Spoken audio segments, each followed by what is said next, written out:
I am often asked in my capacity as an addiction recovery coach, is it possible to recover from alcohol addiction without the assistance of a coach, Alcoholics Anonymous, or other traditional addiction services? Well, the short answer is yes, it's absolutely possible for a great many people to fully recover from alcohol addiction without utilizing traditional addiction services, but the approach requires careful planning, massive self-discipline, and a supportive environment. Many individuals have successfully overcome their addiction by relying on self-help techniques, behavioral modifications, and a solid support network of family and friends. Self-guided recovery often involves identifying the underlying reasons for drinking, setting clear goals for sobriety, and creating strategies to avoid triggers. Resources like books, online forums, mobile apps, and educational content can also provide tools and motivation for those pursuing sobriety independently. However, it must be respected, for the majority, this will be an unrealistic approach to achieve long-term sobriety, but let's not become defeated before we start, and by offering a truly inspirational example of what you can achieve if in the right mindset, and by listening to the story of a train hobo who 25 years ago conquered his alcohol addiction because of his natural fear of death. You know, a lot of people ask me what is the worst thing that's ever happened to me, and I don't want to say to me, something happened to me. It is more or less what happened to me. This was way long time ago, 25 years ago here too. Let me set this camera down, and I may have told this story before, but maybe not. But I think I was outside Albuquerque in Belen, I believe it was.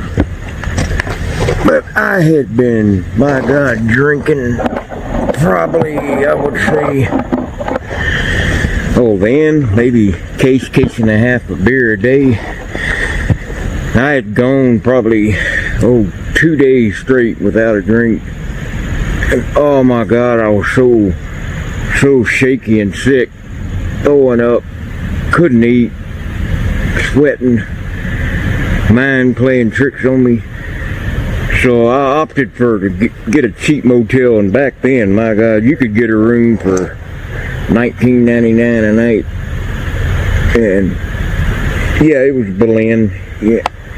And so I got me a room, and well, this date would narrow down when it was. That movie with Kurt Russell called Breakdown, where that truck driver J.T. Walsh kidnaps his wife and holds her for ransom. That movie had just come out on TV, on cable. It hadn't been out of the theater a year, I wouldn't say. But whatever that was, it was a year after that Breakdown movie come out with Kurt Russell.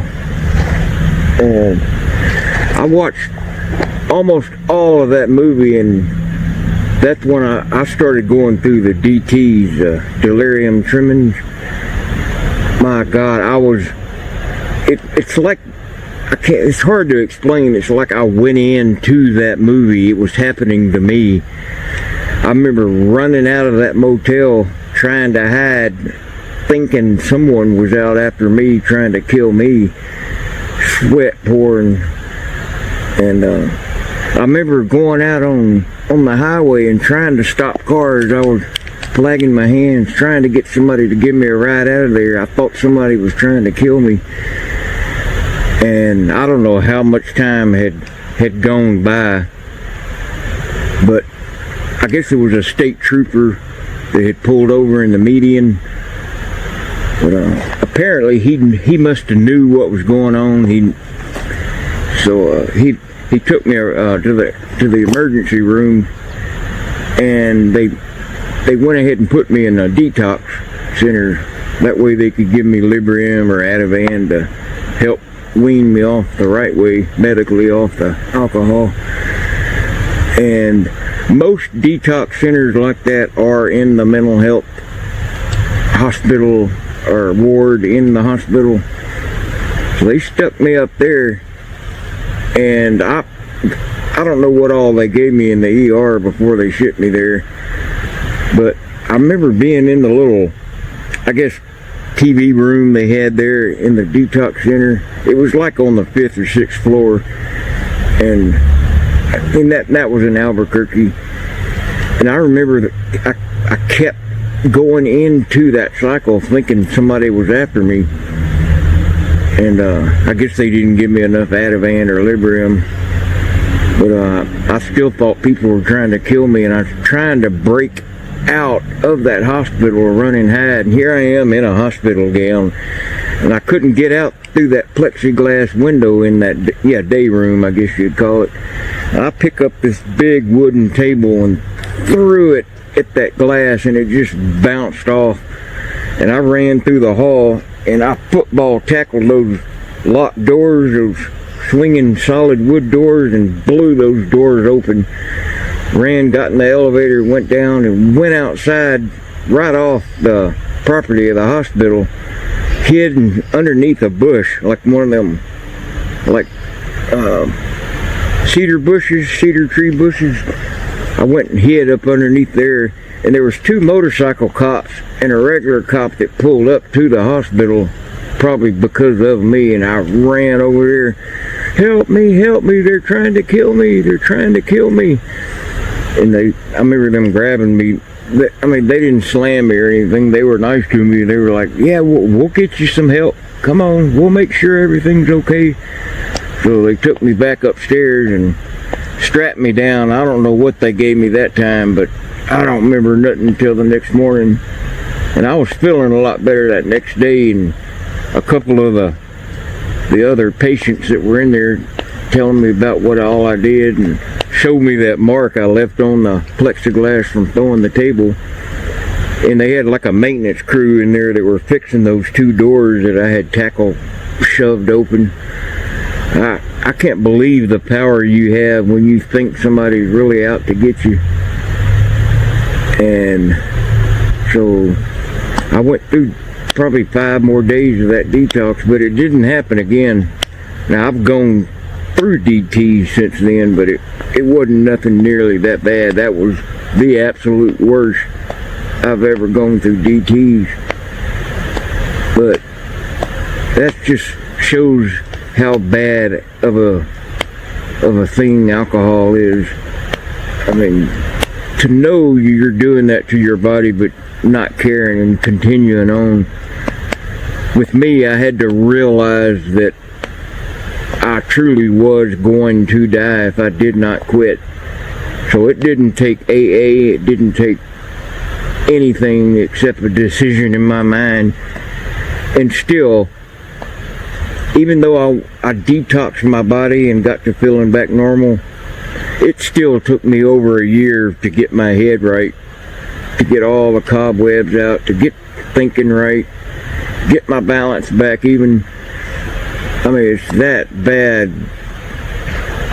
So it's like once you make that decision, you know, then you can work on it. But with me, I absolutely know I can't ever drink again, because just one beer I'll end up right back in the hospital.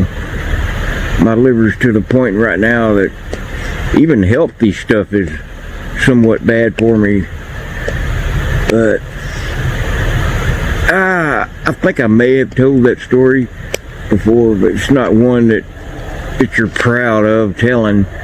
But the only reason I'm telling this is maybe somebody that's dealing with alcohol right now, just maybe before it gets that bad the way it got with me. But I'm over it. I quit in time. There's never ever no going back. But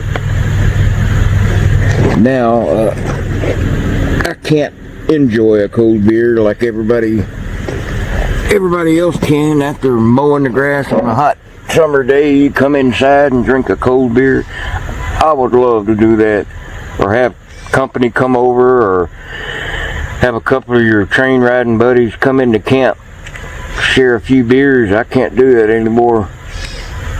But Anyway, I thought I'd tell that story. It's always inspiring to hear success stories about overcoming alcoholism, as they serve as powerful reminders of the resilience of the human spirit.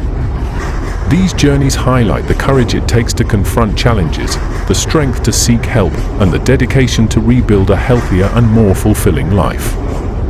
They not only bring hope to those still struggling, but also shine a light on the importance of support systems and compassion in the recovery process.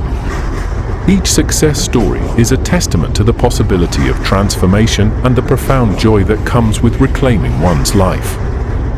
With an extraordinary following of over 200,000 subscribers to his YouTube channel, Shoestring achieved 25 more years of life doing what he enjoyed best: riding the rails. YouTube videos can have things appear very simple and straightforward, but we should be left in absolutely no doubt. Shoestring's personal fight against addiction will have been as real as it gets, and the word commendable just won't sum up what he will have gone through to achieve sobriety. The bottom line is, if you have an addiction, it really doesn't matter how you go about addressing it, as long as your efforts are successful. Whether it be by yourself or with the support of addiction services, there is no right or wrong way. However, before commencing self-guided recovery, it is essential you do it under the advisement of your family doctor or local addiction clinic. Fact is, there are medical issues that must be taken into account, so first things first, equip yourself with all the facts, and that way it will give you the best chance of success. This video isn't here to lecture you on the subject, but it is to wish you the very best of luck reclaiming your life back. For now, thank you for watching, and until next time, see ya!